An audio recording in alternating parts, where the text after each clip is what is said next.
Ya, entonces vamos a mirar, ¿cierto?, la neuroquímica del estrés y cómo se regulan en hombres y en mujeres, básicamente. ¿Ya? Entonces, lo primero es, y esta es la integración del endocrino. ¿Se acuerdan que les decía que íbamos a ver? Venían los mismos ayer. Así que le tengo buena memoria. Así que son los mismos que ayer. Entonces les dije ayer que, que íbamos a ver la glándula básica, las hormonas que produce la glándula, el eje, ¿cierto? Y después vamos a ver siempre una integración. Entonces la siguiente glándula va a ser tiroides y la clase es metabolismo energético. ¿Ya? Después vemos páncreas, vemos regulación de la glicemia. Todas las hormonas están asociadas a un proceso. Vemos el eje hipotálamo hipófisis gónada y el eje hipotálamo del crecimiento y vemos crecimiento en todos los niveles. ¿Ya? Ya. Entonces, el estrés es un proceso fisiológico, ¿cierto? Que nos permite adaptarnos. ¿Sí? Y nos permite adaptarnos a las demandas del organismo, ¿cierto? De las demandas del ejercicio, las demandas cuando estamos en ayuno. Por ejemplo, yo dijimos hace un ratito, cuando estamos en ayuno, se activa el sistema simpático y nos permite regular la glicemia. Se activa en conjunto el sistema simpático, después se libera cortisol, se liberan hormonas tiroideas, se libera hormona del crecimiento, todas las hormonas que se liberan en ayuno, y eso te permite controlar la glicemia. ¿Ya? Cuando hacemos ejercicio, ¿cierto? El deporte nos ayuda a adaptarnos. Corticalmente nosotros estimulamos la síntesis de cortisol cuando vamos a hacer ejercicio, antes de. Entonces eso, antes de hacer ejercicio aumenta nuestra frecuencia cardíaca, aumenta la irrigación de los músculos, ¿sí? Que eso se llama histeresis. La primera fase se llama histeresis, cuando uno se está como adaptando. Histeresis es un desequilibrio. ¿Han escuchado ese concepto antes? ¿No? Lo vamos a usar harto porque cuando uno hace esto, se produce una histeresis, un desequilibrio de presiones que permite la inspiración y un desequilibrio que permite la expiración. ¿Ya? Es interesante, es un concepto. Ya, pero los trastornos psiquiátricos asociados a estrés es cuando estos cambios se activan sin un estresor. O sea, se activa este mecanismo de respuesta sin que nosotros tengamos un estresor visible. Estamos durmiendo, despertamos, estamos quedándonos dormidos, empezamos a sobrepensar y no nos podemos quedar dormidos. Estamos viendo teles y empieza esto. ¿Sí? Bueno. Y genera, ¿cierto?, este estado de temor o pavor irracional y excesivo sin presencia de un estresor, que esa es la definición. Entonces tenemos que diferenciarlo. El estrés tiene varias etapas. ¿Ya? Hay una fase que es la fase inicial, que se llama fase de alerta, una fase de adaptación, que es secundaria, ¿cierto?, en que nosotros mantenemos, si el estresor está presente, nos mantenemos activos, como en estos días. Seguramente ustedes están por las pruebas que tienen, ¿sí? Espero que no sea solo por la mía. Y después, ¿cierto?, cuando pasa el estresor, uno vuelve a la línea basal. O se agota, si se mantiene. ¿Ya? Si yo vuelvo, esto puede ser cortito, como por ejemplo, yo venía apurado para llegar ahora, ¿sí? No sabía si iba a llegar. Entonces, me apuré, ¿sí? Y llegué. Pero ahí dije, oh, llegué, ¿sí? Como eso mismo, eso se llama modelo del sombrero.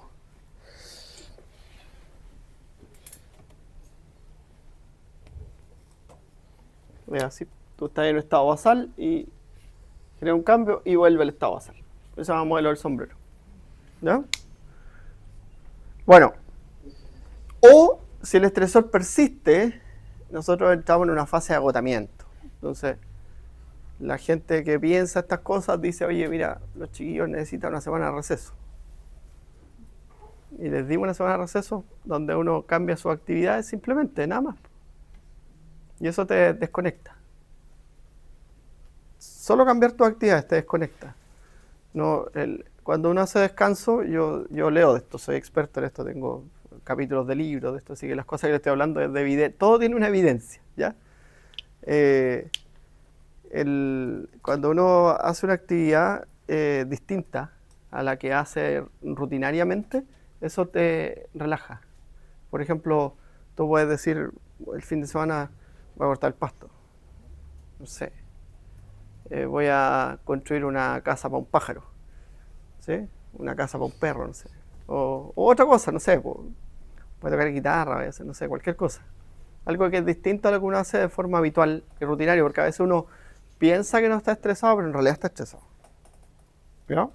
Y este sistema de vida que ustedes escogieron eh, produce un estado de estrés. Pues. Todos fuimos estudiantes alguna vez en la universidad y lo pasaba mal, uno está encerrado ahí. ¿Sí? Con suerte se bañaba y se volvía a sentar a estudiar. ¿Sí? ¿No se bañan? ¿No? Bueno, uno a veces está estudiando, se baña, se distrae un rato, ¿sí? Bueno, por eso que hay que ponerle pausa, ¿ya? En ustedes, ¿cierto? Como la pausa es medianamente obligada, porque nosotros les damos semanas de receso, hay semanas de vacaciones, hay una pausa en el verano, pero cuando uno es grande puede decidir tener o no vacaciones. ¿Mm? Y ahí empiezan los problemas, ¿sí? Varios nos hemos pasado hartos años sin vacaciones, sobre todo en la fase, cuando uno está empezando, en la fase de formación es como bien difícil. Y eso te trae consecuencias después. Tú andas ahí a mitad de año, andas ahí medio... ¿Sí? Y para nosotros, para mí es súper difícil porque yo convivo con ustedes. Y mi fortaleza es la paciencia. ¿Mm? Porque son diversos, pues ustedes son un buen grupo, pero yo también le hago clase a otros estudiantes y a veces me los cambian los cabros. ¿Sí? El otro día me mandaban a hacer clase una carrera, no les voy a decir nombre. Nunca más voy, no voy nunca más, te juro que... Estaba, estaba en la clase así y yo decía, queda 1 hora y media. Periodos de 2 horas. Oh, terrible. Ya. Bueno, así que, y ustedes son médicos, van a ser médicos, todos. Y entonces ustedes tienen que tener paciencia con los pacientes. ¿Sí? Y a veces eso va a fallar.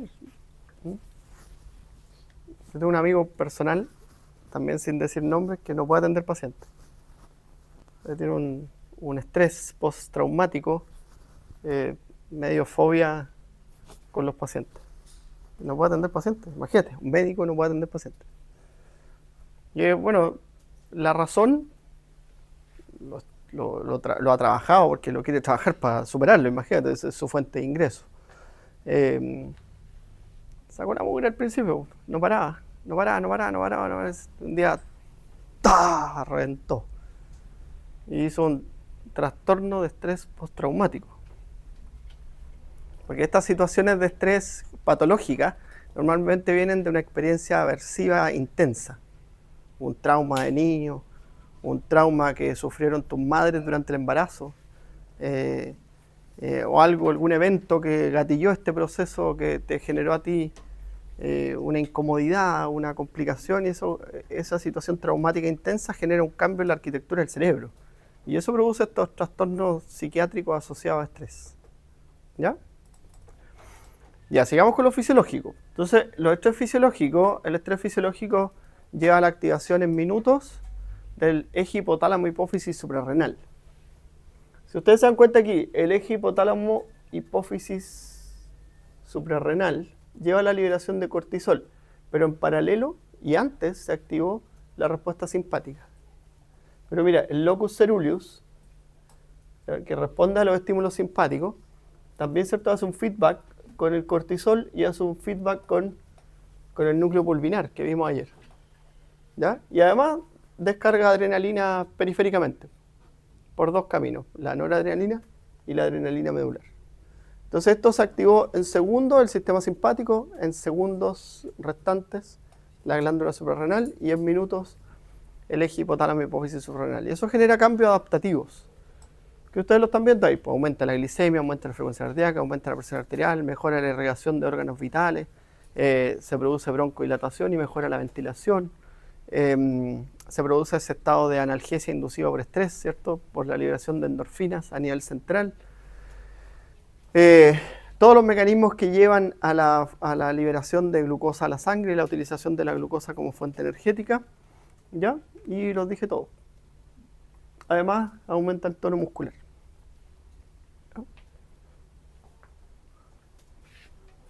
Por eso la adrenalina sigue siendo la sustancia ergogénica número 1, ¿sí?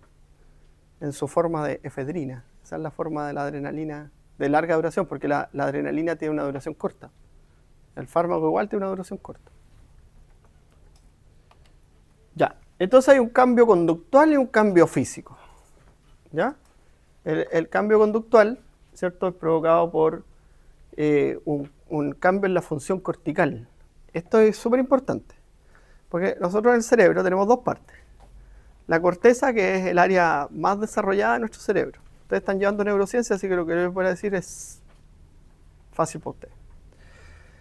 La corteza cerebral, ¿cierto?, es el área más desarrollada y más compleja del cerebro. De hecho, la evolución nos ha hecho que el cerebro humano sea único, si lo comparamos con otras especies en relación a la cantidad de circunvoluciones, área y todo eso, ¿sí? Pero hay un cerebro primitivo, que ahí es donde están todos estos núcleos basales, la amígdala, la accumbens, la corteza del cíngulo, todas estas regiones que son basales son un cerebro más primitivo. Y ese es un cerebro que produce una respuesta más autonómica, más no controlada. ¿Ya? En el estrés fisiológico, la excitabilidad cortical está aumentada y está aumentado el estado de alerta y el estado de vigilia. ¿Ya? Y eso genera, ¿cierto?, que se conoce como aprendizaje de supervivencia. Y eso es lo que le está pasando cuando uno dice, oye, prueba, corrámosla para la tarde, en la mañana. En la mañana hago milagros, ¿sí? ¿Les pasa o no? Sí. Ya. También, ¿cierto?, la concentración aumenta y se minimiza la generación de errores. Que esto si lo comparan con el estrés fisiopatológico es todo lo contrario. Hay más errores, hay menos concentración, menos capacidad de tomar decisiones inequívocas, ¿cierto? Ya. Y se produce ese estado de analgesia inducido por estrés, por la adrenalina, ¿cierto? Y estas sustancias, las endorfinas, ¿ya? La adaptación física, hay una redirección de la energía y los recursos del cuerpo, ¿cierto?, que van a la sangre, para que lo puedan utilizar los músculos principalmente, ¿ya? Y los órganos vitales, como el corazón, como el pulmón, ¿ya? Aumenta el tono cardiovascular y la frecuencia respiratoria. El metabolismo intermediario está incrementado, ¿cierto? Está acelerado, la función mitocondrial está a full, ¿sí? Hay mayor reactividad muscular, ¿cierto? Y hay otras funciones que disminuyen, que no nos interesan. Por ejemplo, la digestión. Disminuye el riego vascular del tubo digestivo y eso a veces produce estas molestias gastrointestinales que algunas personas, ¿cierto?, asocian a estar con preocupaciones. También, ¿cierto?, la reproducción se puede ver afectada y eso puede hacer que en condiciones crónicas el estrés sea una causa de infertilidad. El crecimiento y la inmunidad también se pueden ver afectados, ¿ya? Entonces, el estrés crónico nos enfermamos de todo, ¿cierto? Cuando estamos en esta época del año, nos enfermamos de todo básicamente, ¿sí? Porque nosotros estamos expuestos a situaciones de estrés regular y el cortisol nos tiene inmunosuprimidos. ¿Ya? Y eso es variable, o sea, no quiere decir que todos nos enfermemos de todo, es variable.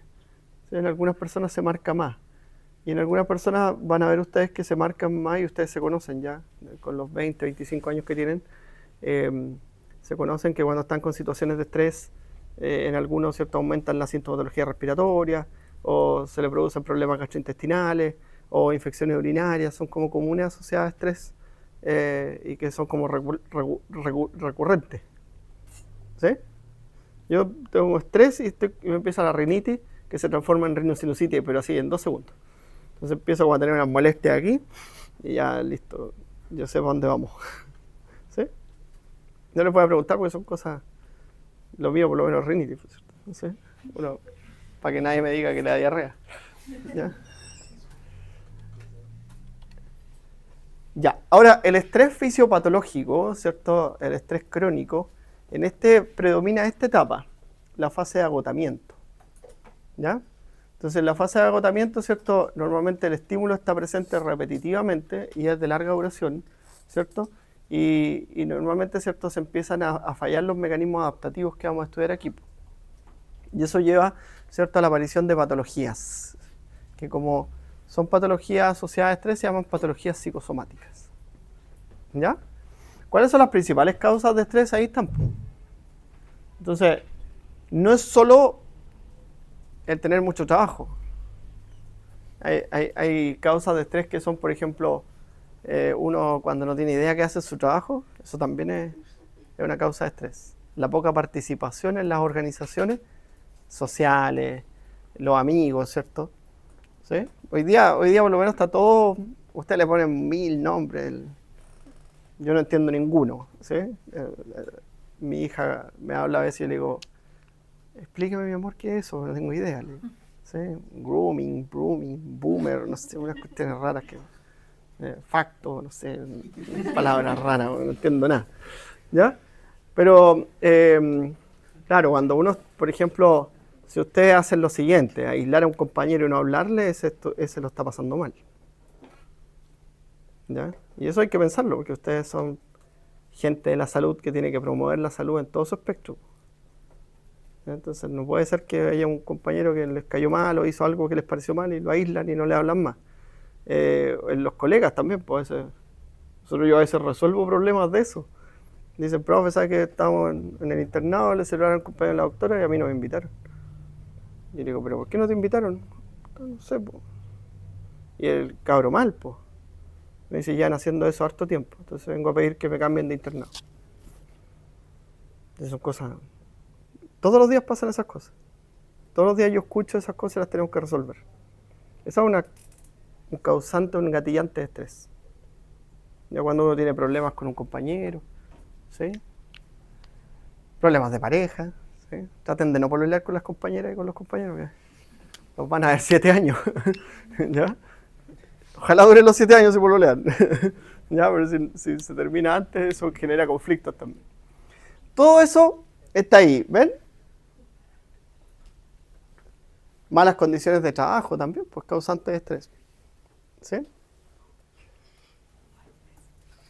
Sobrecarga de trabajo y poco trabajo. A veces uno, de verdad, yo a veces me ha pasado eso, uno está en un lugar y dice, ¿y qué hago aquí? No hace mucho. Y tú te sentís raro. Y me pagaron así. Y no hago nada. Sí, porque uno dice, me van a echar. Alguien lo va a analizar y me van a echar. ¿Sí, po? ¿O no? Sí, siempre hay alguien que está mirando los números. Entonces uno dice, no hago mucho, no participo mucho. Y eso te genera una angustia y te produce un estrés crónico. Y es sostenido en el tiempo. ¿Ves? Bueno. El estrés genera un cambio, como el cortisol vimos ayer, ¿cierto? Afecta a varios ejes hormonales y genera varios cambios, produce una respuesta que se denomina neuroendocrino-metabólica. ¿Ya? Y esos cambios, por ejemplo, aquí lo tienen, estos son los cambios metabólicos, que son inducidos por los corticoides, la adrenalina, noradrenalina y un neuropéptido que se llama neuropéptido I. Entonces, eso, mira, por ejemplo, en el tejido, este es el tejido adiposo blanco, ¿ya? Esto promueve, ¿cierto? ¿Se acuerdan de ayer? La obesidad centrípeta, ¿ya? Entonces, la adrenalina y noradrenalina hacen lipólisis, pero el cortisol favorece la diferenciación de los preadipocitos para que se conviertan en adipocitos, que promueve la adiposidad, ¿cierto? Y también, ¿cierto? El neuropéptido I promueve la proliferación de adipocitos. Ya, obviamente eso es bloqueado por la adrenalina, pero el cortisol y el neuropéptido I son hormonas que tienen una larga vida media comparado con la adrenalina y noradrenalina que tiene una vida media súper corta, de 5 minutos. ¿Ya? Esto que está acá es el tejido adiposo pardo. ¿Ya? Entonces, de él se promueve la termogénesis, ¿cierto? Que eso es promovido por la ACTH y por la adrenalina. También diferenciación de preadipocitos y esto puede producir la hipertermia por estrés, que las personas están como desreguladas de la temperatura y sienten calor comúnmente. ¿Ya? Después tiene el hígado, ¿cierto? Promueve la gluconeogénesis, la glicogenólisis. ¿Ya? El hígado también hay movilización de las grasas del hígado no es causante de hígado graso, porque van a ver ustedes la fisiopatología del hígado graso y tiene algo que ver el estrés, pero no es el responsable. ¿Ya? Arriba, ¿cierto?, está la ingesta de alimentos y la ganancia de peso aumenta y hay motivación para consumir alimentos que nos generen energía. Entonces ahí están las tendencias de gente que predispone a consumir azúcares o gente que predispone a consumir alimentos ricos en carbohidratos como pan, como masa, etcétera, etcétera. ¿Ya? Bueno, y aquí podríamos ir viendo cada uno. Por ejemplo, la respuesta inflamatoria está alterada, ¿sí? Porque el cortisol es inmunosupresor y suprime la respuesta inflamatoria. La función hepática también está alterada porque cuando hay una activación del sistema del estrés, el hígado cambia a la formación de sustancias que nos facilitan en la defensa inmunológica de nuestro cuerpo y disminuye la producción y también disminuye sus funciones enzimáticas para desintoxicarse de compuestos. ¿Ya? La respuesta metabólica, ¿cierto? Se produce un estado, el cortisol puede inducir el estado de resistencia a la insulina y ser generador de diabetes, ¿ya? En el caso de la función reproductiva y la función tiroidea están disminuidas, ¿ya? En la función cardiovascular está aumentada la función cardiovascular en general, ¿ya? Y eso puede promover, ¿cierto?, si existe un factor de riesgo a sufrir algún evento coronario o algún evento cerebrovascular. Y la respuesta neuroafectiva es distinta, es distinta en cada uno de ustedes. ¿Ya? Si bien cierto hay un modelo de hombre y de mujer de respuesta, que el hombre tiene una respuesta frente al estrés de lucha y huida, que quiere que nadie le hable, ¿sí? Y la mujer busca más bien el proteccionismo y redes de apoyo. A veces hay hombres que tienen esa característica, que responden buscando el proteccionismo y las redes de apoyo, y hay mujeres que también tienen esa respuesta de lucha y huida, ¿ya? Es más común en el hombre, pero no quiere decir que sea solo del hombre, ¿ya? Bueno. ¿Por qué el tejido adiposo parto está como inhibitorio? Porque dice que las flechitas son estimulan. Sí, eso son. Porque el tejido, el glucocorticoide no induce la termogénesis a través del tejido adiposo pardo, sino que induce la diferenciación de los preadipocitos en adipocitos de tejido adiposo pardo. Aumenta la formación de tejido adiposo. Y eso es lo que produce porque ese tejido adiposo pardo se acumula acá, pues, en esta zona. ¿Sí?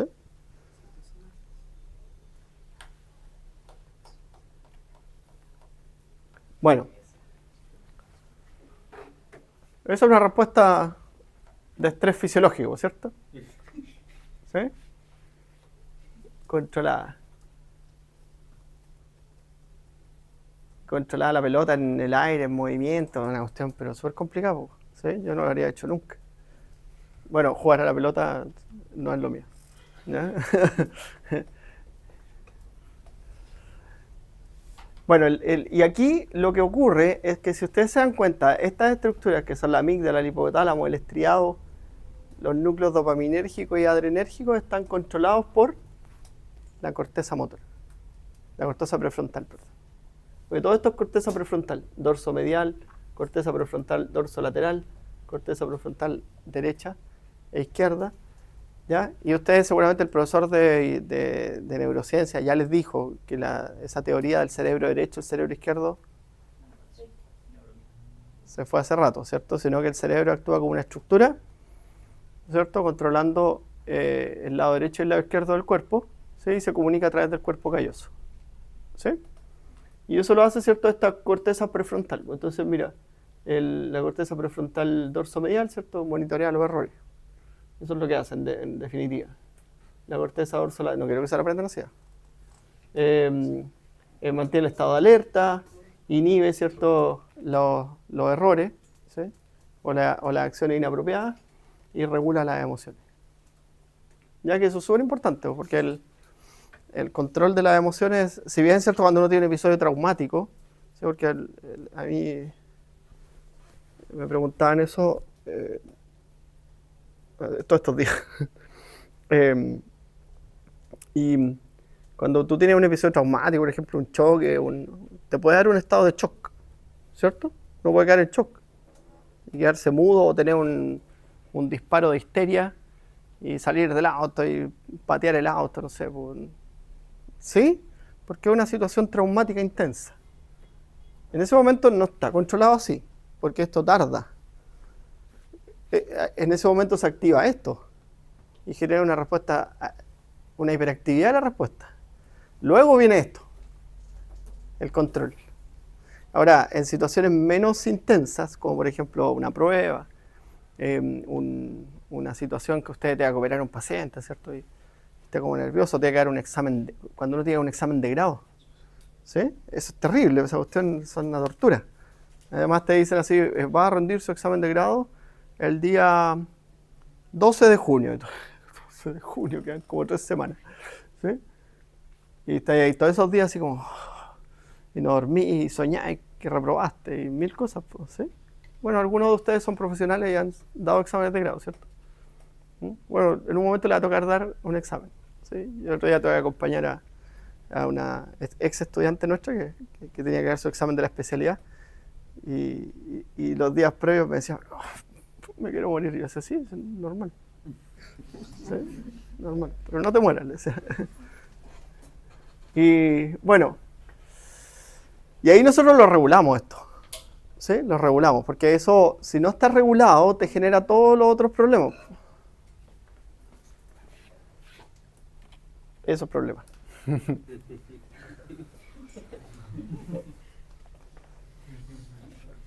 A mí me encanta Messi, pero es frustrado entero cuando le pasa algo malo. ¿Ah? Claro. Atrás está Alexis. No, ahí. No, esto es como, a mí me encanta Messi, pero tiene una intolerancia a la frustración tremenda. Las cosas no le van como a él le parecen y se apaga. Creo que lo ha superado un poco en el último tiempo, pero antes era súper notorio. Era como que, ustedes no vieron jugar al Chino Río. ¿Conoce al Chino Río, no? Sí, fue el único tenista latinoamericano que fue número 1 del mundo, y chileno. Ese era mi ídolo cuando era chico. Y el chino jugaba tenis y no le salían las cosas como él quería, y tú lo viste jugar alguna vez, ¿cierto, Guillermo? El tipo que se... ¿Pero por qué se ríen? Debería estar orgulloso de su compañero. Yo no me habría atrevido a estudiar otra carrera nunca. Así que yo lo admiro, Guillermo. El Chino Río hacía un punto malo y rompía la raqueta, tiraba la cuestión. Yo creo que si el tipo se hubiese podido ir, se va. Y esas son respuestas equívocas. Yo tenía, mira, estos días mi señora tenía que dar una clase y me preguntaba estas cosas, las conversaciones que tenemos fome. Y yo le decía, yo tenía un compañero, me acordé de un compañero mío que está en la U, y el tipo lo molestábamos y se enojaba y se iba. Se iba. Una vez estábamos en clase de microbiología y se equivocó en pipetear y se enojó porque lo empezaba a molestarle. Es porque le tiró, no sé, contaminó una muestra, nosotros guajajas, en otra época.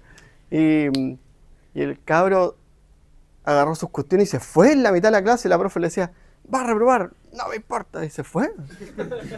Sí, o a veces estábamos jugando, vivíamos en un departamento aquí cerca, puros amigos, y jugábamos PlayStation para descansar, pues. Y le ganábamos, le hacíamos un gol en el FIFA, y lo empezaba a molestar y se enojaba y se iba. Y seguía caminando, atravesaba todo Temuco, enojado, taimado, y una vez lo seguí como 10 cuadras. Pero vuelve, compadre, ¿te van a asaltar? ¿Te va a pasar algo? No.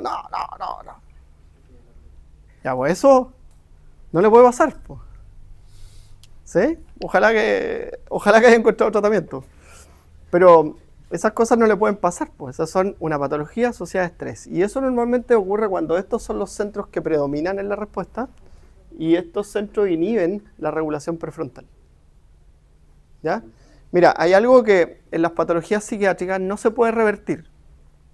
No se puede revertir. Ningún medicamento es capaz de revertirlo. La hipertrofia de la amígdala. ¿Ya? Cuando veamos fármacos, yo les paso eso en el tratamiento, y eso no lo podemos revertir. La amígdala se hipertrofia y predomina en la respuesta, ¿se dan cuenta? Predomina en la respuesta e inhibe la regulación prefrontal. Y aquí, ¿cierto? Normalmente, ¿qué sistemas de recompensa buscamos para poder controlar esto? Vicios. Alimentación, drogas, alcohol. Y esos son sistemas de recompensa que la gente busca. Procrastinación. El sexo en algunas personas también es un mecanismo de recompensa.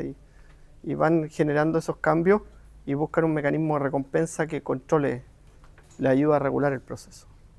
¿Ya? Bueno, gracias Messi. Siempre me ayuda.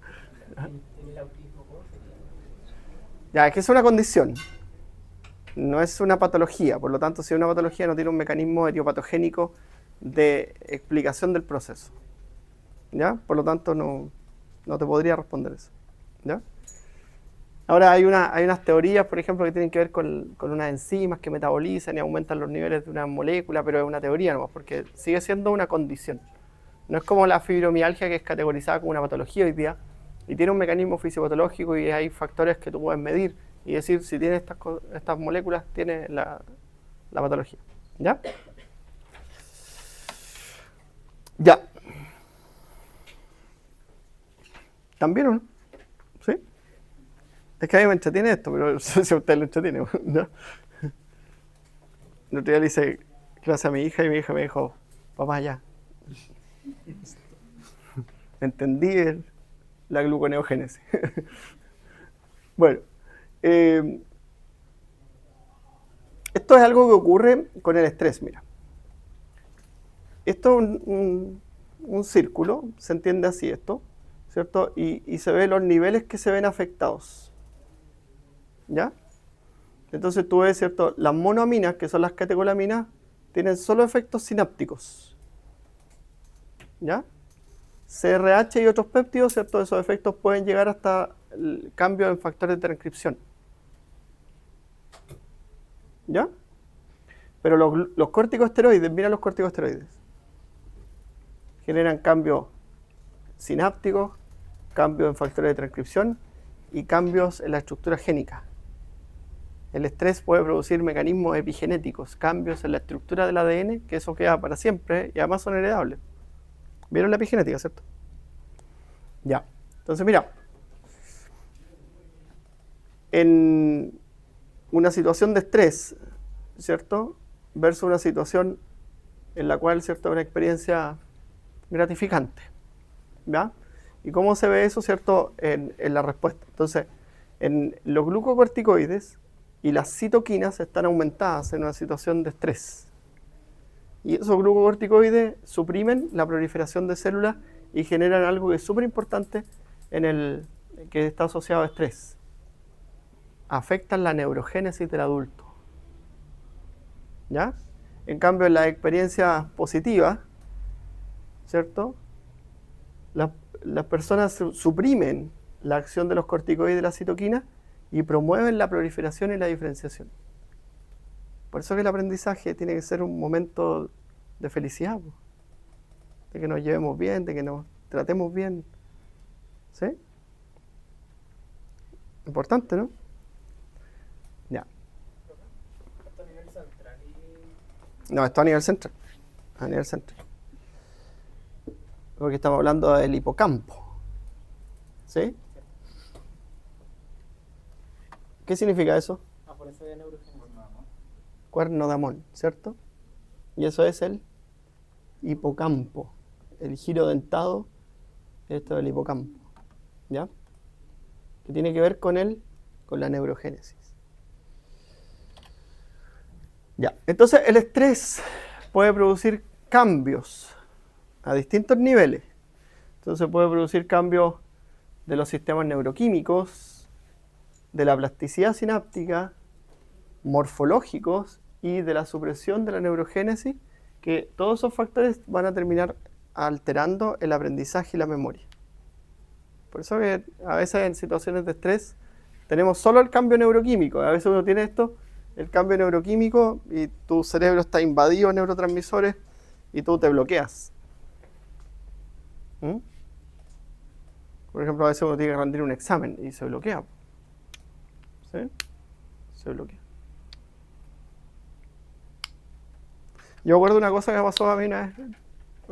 Bueno contarlo. Para que vean que soy una persona igual que usted. No tengo ninguna diferencia. ¿Ya? Entonces una vez estaba rendiendo una prueba. Entonces un profe me dejó en un laboratorio. Y me dice, ya Jorge, ¿qué hay que hacer la prueba? La prueba era de fisiología. Y estaba el Ganon al frente mío. Y me puse nervioso, me puse a tiritar. Y no podía mover las manos para agarrar el lápiz. Porque estaba el Ganon ahí. Y yo decía, y no me sabía una cuestión. Y decía, está en la página donde está el monito. Y yo decía, ¿y si hay una cámara? Y me empecé como a rayar, pues. Y me pasó como media hora eso. Como que después me paré en la ventana, respiraba. Y empecé como a tranquilizarme. Tuve como una crisis de angustia. Y me bloqueé totalmente. Después no sabía responder nada. Y el profe, volvió el profe. Y me dijo, ¿te molestó el Ganon o no? Lo hizo a propósito, El profe Aguayo, una eminencia, fue uno de los profesores que descubrió una de las vías de la fisiopatología del Alzheimer. Un profesor de la Universidad de Concepción, que Luis Aguayo, maravilloso. Y lo hizo a propósito. ¿Sí? Hay gente que hace cosas así. Yo trabajaba con un psicólogo que es súper famoso. Y me decía que en la consulta ponía chocolate en la mesita de recepción. Entonces veía a la gente cuántos chocolates comían.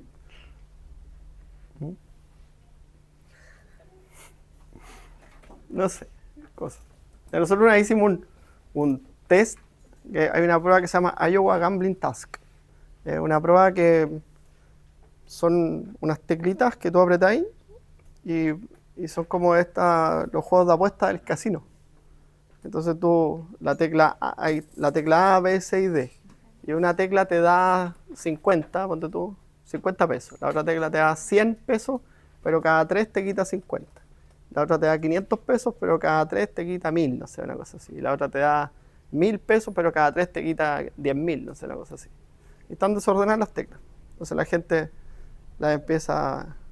Porque eso sirve para ver una de las características del estrés, que la gente toma malas decisiones. Entonces dice, vendamos la casa, nos falta plata. No sé, toman malas decisiones. Y claro, en ese test, la gente, nosotros le decíamos, mira, Laura, por ejemplo, Laura participa, nosotros te vamos a dar 10.000 pesos. Ese es tu monto con el que parte. Entonces, cuando termine el test, usted va a salir un monto en la pantalla y usted, esa es la plata que se va a llevar o me va a quedar debiendo. Ese era nuestro relato.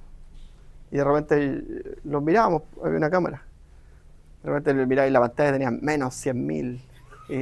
Y así desesperado apretando la tecla que daba mucha plata. Y después le decía, no, tranquila, sí, es solo un test, no me deben nada, y están tus 10.000 pesos. Después del estudio.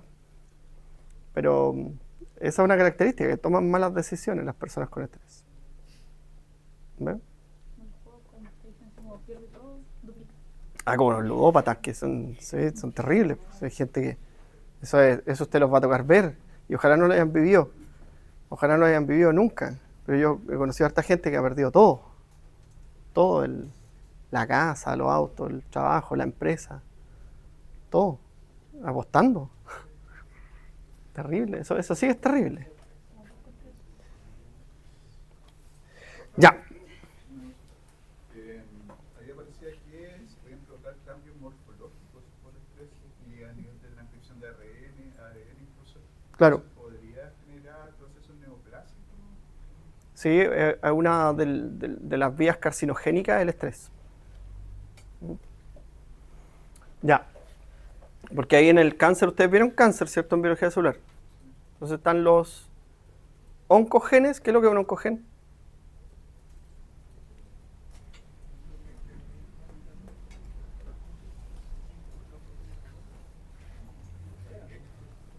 Un oncogen es un gen normal que puede mutar. ¿Ya? Y el carcinógeno es el que inicia, es uno que puede inducir una mutación. Y están los iniciadores, que son los factores que pueden favorecer el inicio de las mutaciones. Y en los iniciadores está el estrés. ¿Ya? No es un carcinógeno, sino que es un iniciador. ¿Ya? Esos son como los 3 elementos que inician el cáncer. Porque eso es contenidos de biología celular. Ya. Bueno, este modelo de la U invertida, ¿cierto? Que a mí no me gusta nada, como ustedes podrán saberlo, ¿sí? Pero se ocupa en la ciencia mucho. Porque mira, cuando tú haces un gráfico, tú dices que esto beneficia. Hay una relación directa de beneficio. Pero hay un punto en que esa relación de beneficio se transforma en un perjuicio. Eso se llama modelo de la U invertida. Y eso es el estrés. Entonces el estrés, si ustedes lo ven acá, ¿cierto? Los mecanismos que regulan el estrés, ¿cierto? En el estrés agudo, el estrés moderado, ¿cierto? Todos estos sistemas de estrés, el estrés agudo, el estrés moderado, ¿cierto? El estrés fisiológico. Ahora, también puede ser un estrés intenso agudo, un episodio traumático, sufriste un accidente, y eso puede desencadenar una consecuencia.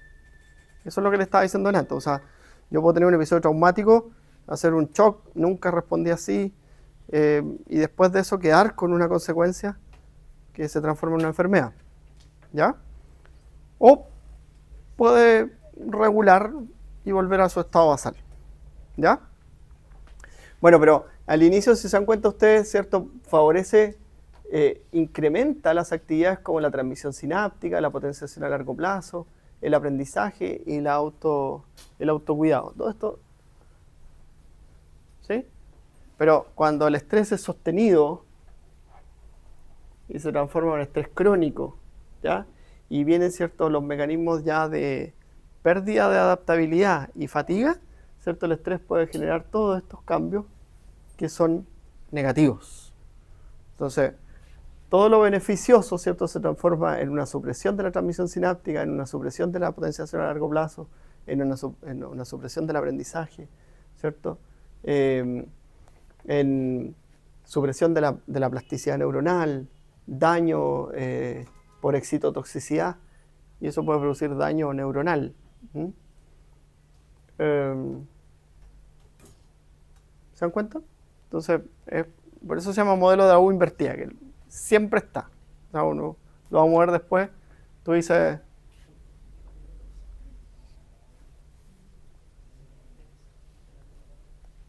gasto cardíaco, frecuencia cardíaca. Pues la frecuencia cardíaca aumenta el gasto cardíaco, pero hay un punto que si el corazón late muy rápido, no se alcanza a llenar y es malo para... Entonces, si aumenta la frecuencia cardíaca, el gasto cardíaco empieza a caer. ¿Ya? Entonces, cuando uno tiene taquicardia, no es bueno. ¿Profe dice que con la edad se va liberando más glutamato extrasináptico? Claro, hay menos regulación. En el envejecimiento esa es una de las características. Hay menos regulación.